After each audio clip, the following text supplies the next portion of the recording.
Just fine doing that because she was acting like an entitled brat. Which is, oh my gosh, which just makes... Oh, this is a gentle forest, and yet those who treat her unkindly will fall into darkness.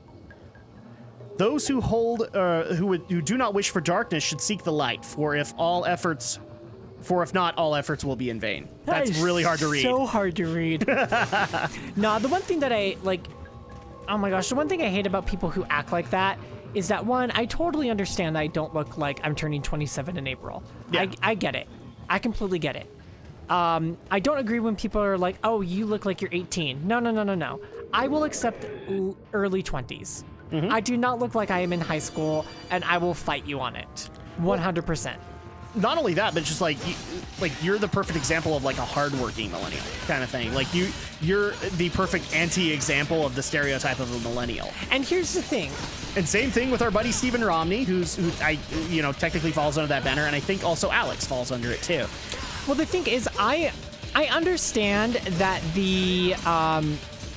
I understand that they group in with like the 90s into those who are considered to be millennials, but honestly, I believe those who are born after the year 2000 are true millennials. Yeah. Because there are people who, like older people who are like, oh, you must know how to really work all that technology stuff, blah, blah, blah, blah, blah, you millennial. And it's like, actually, I really don't know that much about technology as you think. Nope. Because I grew up with technology.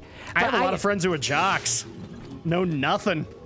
Well, exactly. Like the internet was being born. Like, I'm older than the internet. That's the point I'm trying to make. The internet was like I remember being in elementary school and the internet was still fairly new. I know I don't know. Okay. I know about as much as technology as maybe my parents do. Yeah.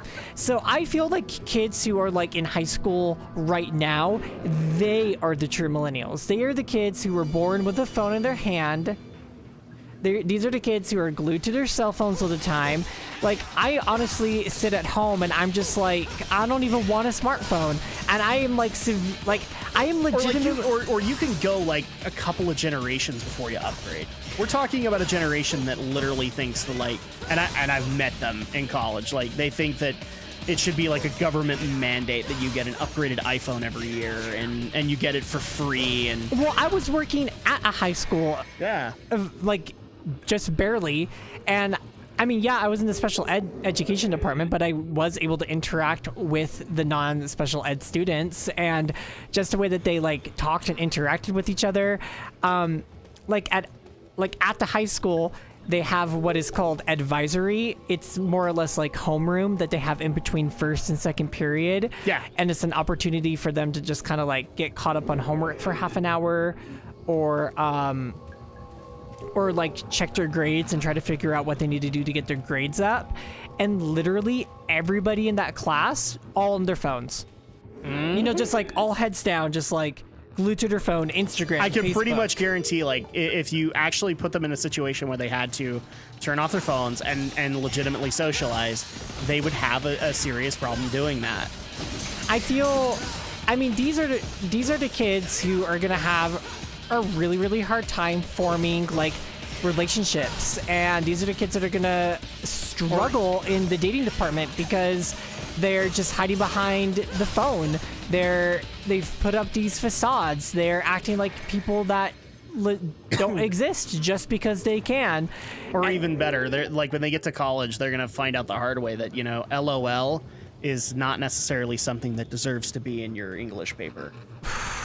Oh my gosh. Trust me, we got them. Because I had to do a little bit of journalism, and it actually frustrated the hell out of me that I knew people who were working their butts off, and one kid got pissed because, well, he got handed some reality to him, and it wasn't pretty.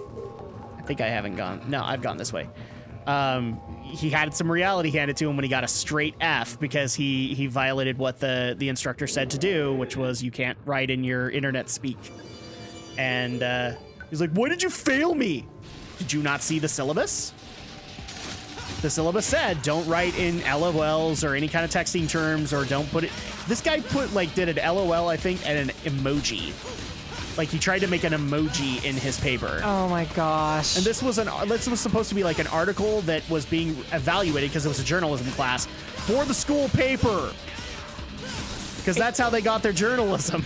Oh my gosh, it's still a piece of academic work, for the love of God. Yeah, exactly. So yeah, I don't want to continue going off on a huge rant about millennials, but I do not consider myself a millennial. But wrapping things up, L Darby, please, my only hope in this whole situation is both the manager and L have learned something from this debacle, from this, pardon my French, shit show. I hope so as well, too. Yeah, because otherwise you are up a creek, and I don't know what to tell you. But that's okay, because despite all of the YouTube crap that's going on, we might actually have some good news to report. We kind of talked about this last night, but there were actually some details that listeners wanted us to go over, and we might have to go over it next week, too. We might have a viable competitor to YouTube. Oh, really? Yes, because I don't know how else to say this other than a long-expected competitor might actually step up and do a little bit more, and that would be Twitch. So Twitch has landed a major deal with Maker Studios, now Disney Digital Network, where they have gotten 4 prominent YouTubers to agree to do not only content like their normal content for Twitch, but also do exclusive content for Twitch. And those 4 are, this is going to blow your mind, because I'm going to take the 2 relatively unknowns, and then I'll do the big knowns. And let me put it this way. All of these 4 together make a grand total of about 44 million subscribers. Oh, wow. Okay. So the first 2 that you might not know are Strawberry17, who is a gamer, vlogger. She also does a little bit of cooking on her channel. The way that I understand it is, like, she's basically, you know who Dodger is, right? Yeah. She's Dodger, but basically with a bigger audience, from what I can tell. Nothing against Dodger, but from what I can tell, Strawberry has more of an audience than Dodger does. Okay. Like a bigger audience. The next one is Luzu Games, and the only thing I could tell is that he's basically a Spanish Let's Player, and he has actually a very prominent following on YouTube. The next 2 you're probably very familiar with. One being Jacksepticeye. Not a shock there. And the other being Markiplier. Really? Markiplier? Well, I'll at least give Mark some credit in the fact that he tries very hard not to go down the PewDiePie path. He still kind of restrains himself compared to PewDiePie. But, I mean, if you were going to pick somebody, Markiplier has the kids because of Five Nights. So you have these 4 now making exclusive content for Twitch under the Maker Studios banner or Disney Digital Network. And the part that we didn't actually cover is that it looks like Twitch is finally going to archive, like spend the actual money to archive videos on Twitch. So you can actually put up like Let's Plays the way that we would in an episodic fashion very soon on Twitch. Oh, wow. The only thing that's a little confusing on the matter is that they require you to do a premiere of the episode. And they're right now their excuse for that is like, we want to encourage fan interaction. But at that point, it's like, well, for a Let's Player, how do you do that? How do you do a premiere of your part? I think you're kind of set up to do that, but I'm not. Because like you've gone through the whole setup of trying to do BPV gaming is in the Triad Let's Plays, but I'm like sitting there going, how do I do this for Final Fantasy when I'm already halfway into it? Yeah, I guess like, I mean, I'm not doing this for like the Triad Let's Plays because I had, you know, that separate announcement video, but I do like doing little like 1-minute trailers to announce a new Let's Play before I start it. Exactly. Oh, hi Credo. Is it time for us to fight? Ooh, I'm excited. I'm actually really excited for this. My goatee is all aflare. That's a look you shoot your enemy. Well, you are trying to date my sister. Well, then then let me ask you this. What exactly is the Order after? And who the hell is Dante? You do not demand answers from me! And also, you're dating my sister! Or you want to date my sister.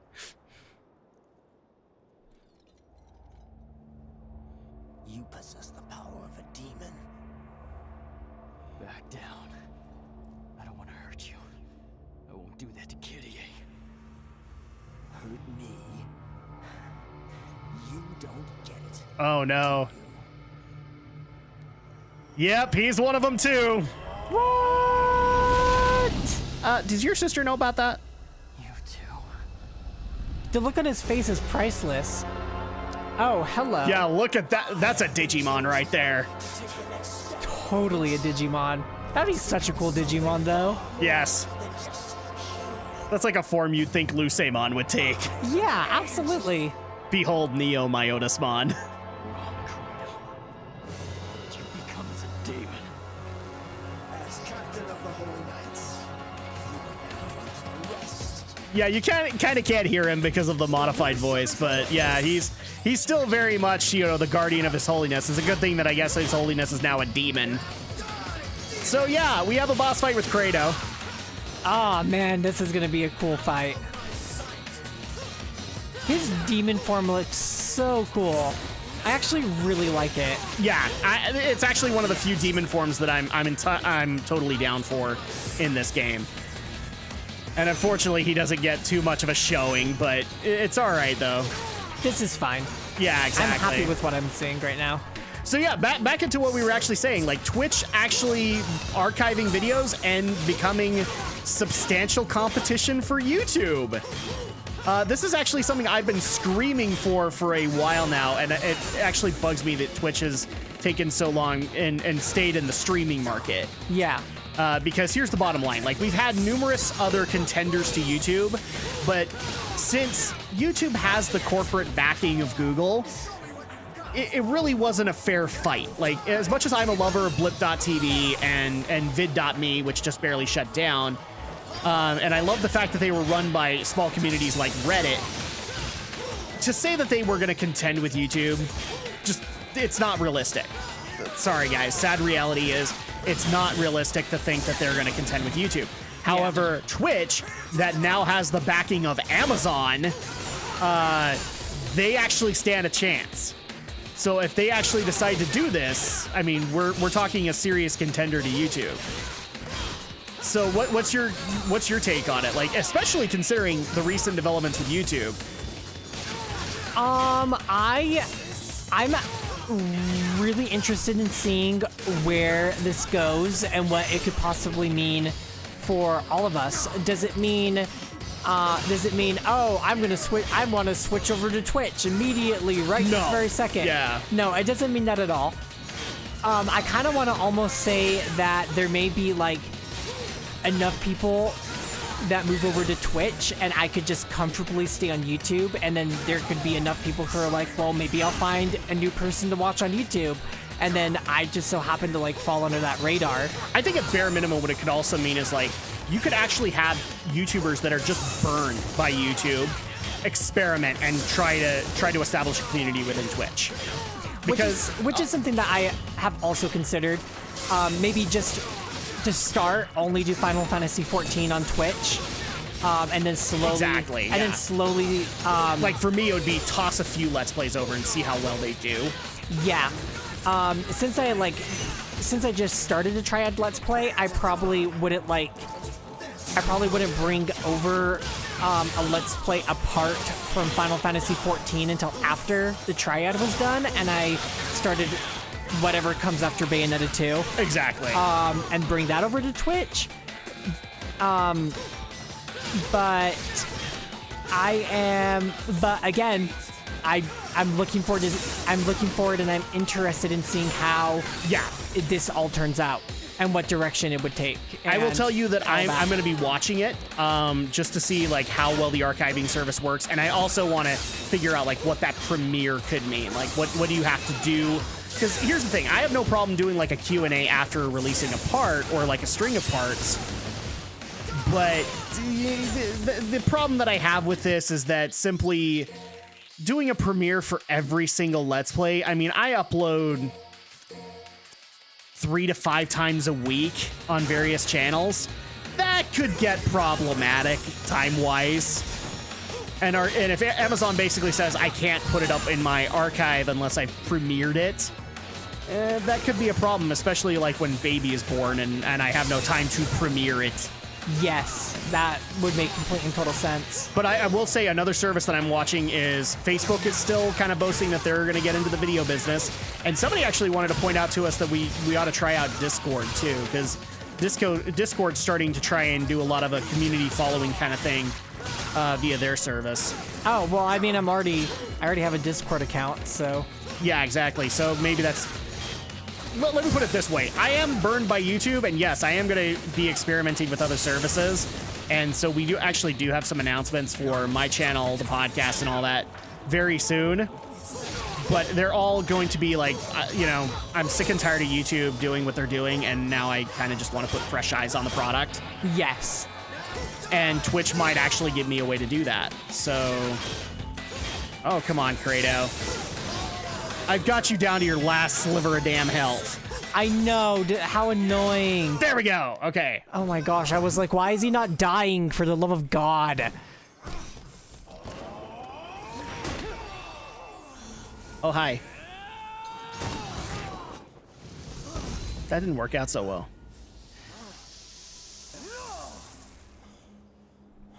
Not yet. I'm not finished.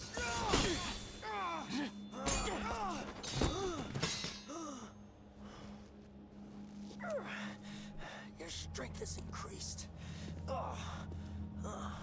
Can I date your sister now? You saw that coming, right? For some reason, I did not see that coming. So, yeah, this doesn't look good for Nero. Looks like he was beating the crap out of her brother with his demonic arm. No, wait. This isn't what you think. I only wanted to get to second base with you. I was just about to make that joke. Yeah. See, you and me were just like on the same wavelength. I know. Oh, hey. Oh, hi, Agnus. Intentions to protect you from the truth. Nero is a demon. You son of a... Not to worry, I have no intentions of harming her. Yet. Though. Gee, that's almost like something a demon would do. Right? Attachment extends beyond friendship. She has nothing to do with this. Let her go! Agnus! Uh-oh. Dare you use my sister? This is my fight, and I will finish it. Let her Really? Because I think we were finishing it. Dictated to your defeat. And so ordered that your sister be utilized. Because of course he did. Oh, hi, Bug Boy. If you want her, then come and get her. For I cannot guarantee her fate. Oh, you can't, huh? Well, you're a demon, so I guess we're not surprised by this at all. Lol. His Holiness. Use Gideon. Yeah, it's almost like he was a bad guy, Credo. Back to headquarters! I'd assume so. Nero, we must set aside this battle. I'm like internally facepalming from Yes. all of this right now. It's so bad, right? Oh my gosh. It's like he said. It's almost like you didn't know. And I'm like, he had to have He known. had to have known. All right, so each a shield. Shield once held by Credo. Those who take it up will find a new source of power. So we now have this available, and now we can hold people and therefore do even more buster combos with it. Sweet. So yay. But now it's time for us to enter His Holiness's inner sanctum. Wow, we're already to the inner sanctum? And we're not even that many missions in. Is this a short game? Actually, no, it's not. But I don't want to spoil anything. So I look at nothing about this game, so that way I can come Yes. to these recording sessions completely fresh, But completely. just to be safe, we're gonna save it because I don't want to lose progress. What a fantastic idea. Yes, because we're actually getting to a very pivotal moment for Nero, so we want to make sure that we don't screw things up and have to make up for lost ground. Okay, next mission. So